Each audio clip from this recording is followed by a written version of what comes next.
The key to UPPCS 2026 is consistent revision. I need to cover general studies thoroughly by December, then focus on current affairs. Hello दोस्तों, स्वागत है आपका अपने YouTube channel the अधिकारी पाठशाला में। आज हम लोग क्रॉनिकल मैगजीन की दिसंबर मंथ का नेक्स्ट पार्ट करेंगे, जिसमें हम इंटरनेशनल कवर करेंगे, जो आपके UPPCS प्री ROE मेंस और ROE प्री के लिए इम्पोर्टेंट है, और बाकी आप जो भी अदर स्टेट के एग्ज़ाम दे रहे हो, अदर स्टेट PCS के, उन सब के लिए। तो चलिए स्टार्ट करते हैं। अंतर्राष्ट्रीय में हमारा पहला है भारत अमेरिकी रूसी तेल विवाद। अक्टूबर 2025 के अंत तक भारत और अमेरिका के बीच रूसी तेल आयात को लेकर विवाद और गहराया। राष्ट्रपति डोनाल्ड ट्रंप ने बार बार दावा किया कि भारत के प्रधानमंत्री ने उन्हें आश्वासन दिया है कि वह रूसी तेल आयात को पूरी तरह बंद कर देगा, जबकि भारत ने इसे खारिज कर दिया है। कहा है कि ऐसी कोई बातचीत नहीं हुई है। इसके मुख्य तथ्य को देखें तो ट्रंप के दावे और भारत की प्रतिक्रिया। 15 अक्टूबर 2025 को ट्रंप ने कहा कि मोदी ने तेल आयात रोकने का वादा किया है। भारत के विदेश मंत्रालय ने इसे भ्रामक बताया है और कहा है कि भारत अपनी ऊर्जा नीति स्वतंत्र रूप से तय करता है। ट्रंप का फिर दावा। 23 अक्टूबर 2025 को ट्रंप ने फिर दावा किया कि भारत वर्ष के अंत तक रूसी तेल आयात लगभग शून्य कर देगा। रूसी से तेल आयात की स्थिति। जून-दिसंबर 2025 में आयात घटकर 1.6 मिलियन बैरल प्रतिदिन रह गया था। अक्टूबर 2025 के पहले पखवाड़े में आयात में फिर वृद्धि हुई, क्योंकि रूस ने छूट दी और त्योहारी मांग बढ़ी। वर्तमान में रूस से भारत का तेल आयात कुल खपत लगभग 34% है। अमेरिका की टैरिफ नीति। अमेरिका ने भारत पर रूसी तेल खरीदने के कारण 50% टैरिफ बनाए रखा है। इसके चलते भारत ने अमेरिकी कच्चे तेल का आयात बढ़ाकर 5.4 लाख बैरल प्रतिदिन कर दिया है, जो 2022 के बाद सबसे अधिक है। रणनीतिक संतुलन देखें तो भारत ऊर्जा स्रोतों का विविधीकरण कर रहा है। रूस से रियायती तेल खरीद जारी रखते हुए अमेरिका और अन्य देशों से आयात बढ़ रहा है। यह नीति ऊर्जा सुरक्षा और भू राजनीतिक दबावों के बीच संतुलन सुधारने का प्रयास है। नेक्स्ट है कुनार नदी पर डैम निर्माण का आदेश। कुनार नदी। अफगानिस्तान के तालिबान सुप्रीम लीडर हियाबुतुल्लाह अंखुंदजादा ने कुनार नदी पर डैम निर्माण का आदेश दिया है। तो कुनार नदी कहाँ है? ये अफगानिस्तान में है। मुख्यतः देखें तो आदेश डैम निर्माण जितनी जल्दी हो सके शुरू करने का निर्देश तालिबान ने दिया है, जिसमें विदेशी कंपनियों के बजाय घरेलू कंपनियों को प्राथमिकता दी जाएगी।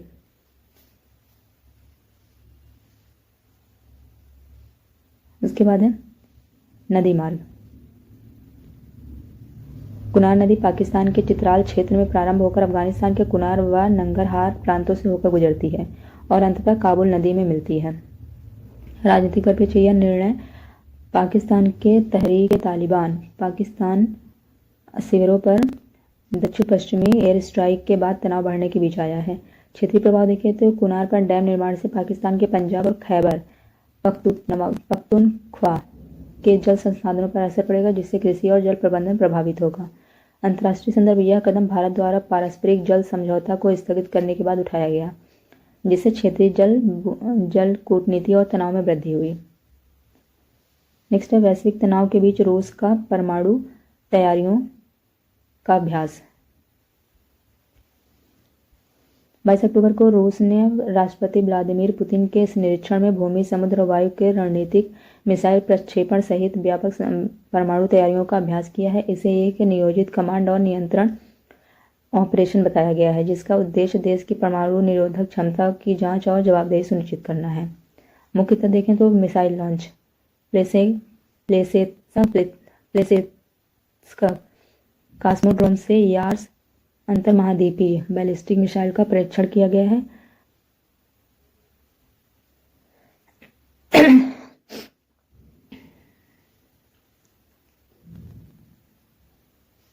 सबरीन लॉन्च बैलिस्टिक मिसाइल दागी गई है। वहीं 295 ms लंबी दूरी के बम वर्षक विमान ने एयर लॉन्च क्रूज मिसाइलों का सफल परीक्षण किया है।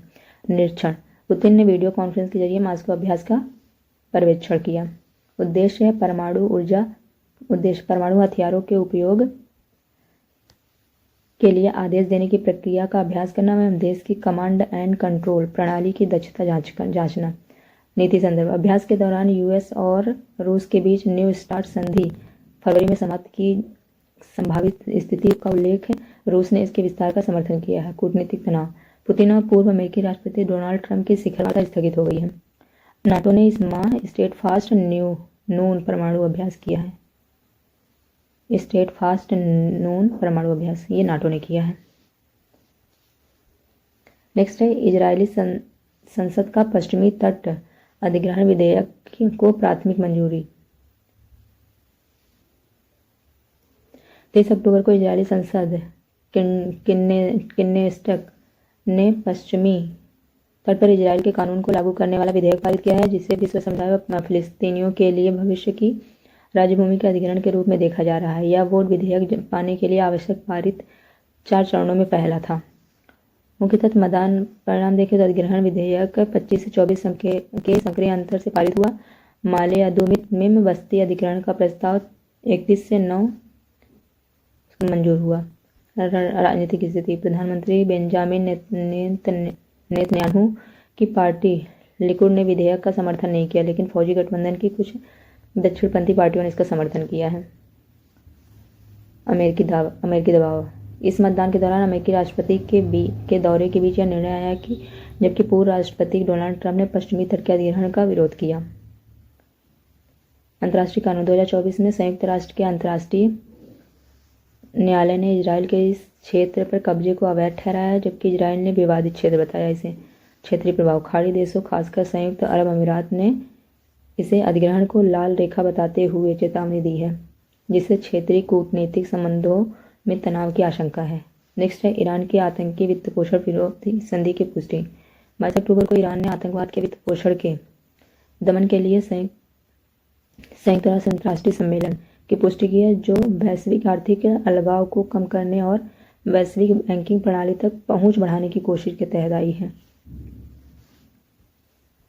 मुख्यतः देखें तो आर्थिक प्रतिबंध ईरान पर संयुक्त राज्य अमेरिका और अन्य देशों के कड़े प्रतिबंध हैं, जिससे उसके अंतर्राष्ट्रीय वित्त तक पहुंच सीमित हो गई है। FATF देखें 2020 में ईरान को FATF काली सूची में डाल दिया गया, जिससे उसकी वित्तीय लेन देन पर रोक लगा दी गई है। CFT संधि मुख्य बिंदु देखें तो आतंकवाद के वित्त पोषण को अपराध घोषित करना, अंतर्राष्ट्रीय सहयोग, पारस्परिक कानूनी सहायता और साक्ष्य साझा करना। यह संधि 1999 में अपनाई गई थी और 2002 में लागू की गई। इसे आंतरिक विवाद। इस संधि को लेकर ईरान में अल्ट्रा कंजर्वेटिव समूहों का विरोध है, जिन्हें डर है कि संवेदनशील आर्थिक और सैन्य जानकारी विदेशी ताकतों के हाथ लगेगी। FATF financial action task force 1989 में G7 द्वारा स्थापित एक अंतर्राष्ट्रीय संस्था है, जो मनी लॉन्ड्रिंग और आतंकवाद वित्त पोषण के खिलाफ वैश्विक मानक निर्धारित करता है। तो ये आप याद रखिएगा। FATF का फुल फॉर्म है। इसकी स्थापना कब हुई थी? G7 द्वारा। पहले ये सिर्फ मनी लॉन्ड्रिंग से रिलेटेड था, लेकिन बाद में इसे आतंकवाद वित्त पोषण के खिलाफ भी इसमें इंक्लूड किया गया। नेक्स्ट है तुवालू का IUCN में 90वें सदस्य के रूप में प्रवेश।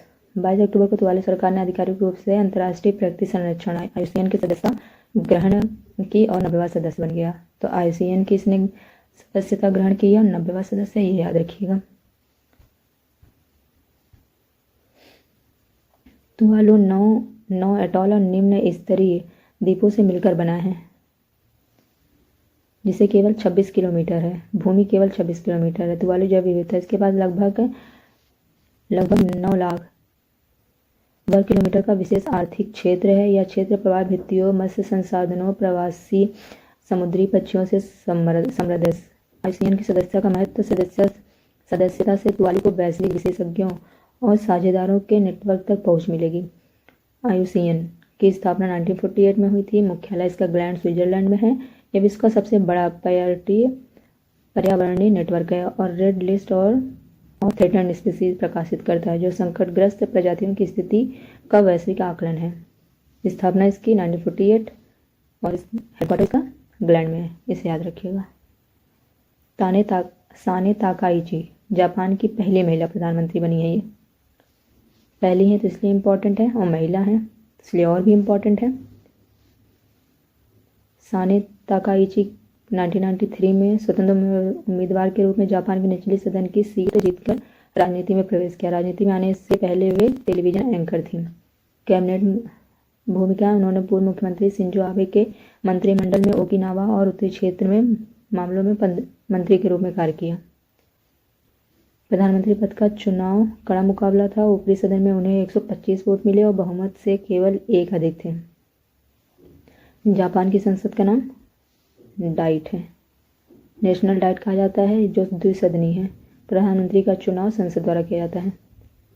नेक्स्ट है अंतर्राष्ट्रीय समुद्री संगठन के वैश्विक कार्बन टैक्स का अमेरिका द्वारा विरोध। 21 अक्टूबर को संयुक्त राज्य अमेरिका ने अंतर्राष्ट्रीय समुद्री संगठन के वैश्विक शिपिंग पर कार्बन उत्सर्जन कर लगाने के प्रस्ताव का कड़ा विरोध किया है। डोनाल्ड ट्रंप ने इसे global green new scam tax करार दिया। स्पष्ट किया है कि अमेरिका इसका पालन नहीं करेगा। मुख्यतः देखा जाए अमेरिकी विरोध। ट्रंप ने कहा है कि आईएमओ का प्रस्तावित कार्बन टैक्स अमेरिका उपभोक्ताओं पर वित्तीय बोझ डालेगा। उन्होंने अंतर्राष्ट्रीय समुदाय से इस कदम का विरोध करने का आह्वान किया है।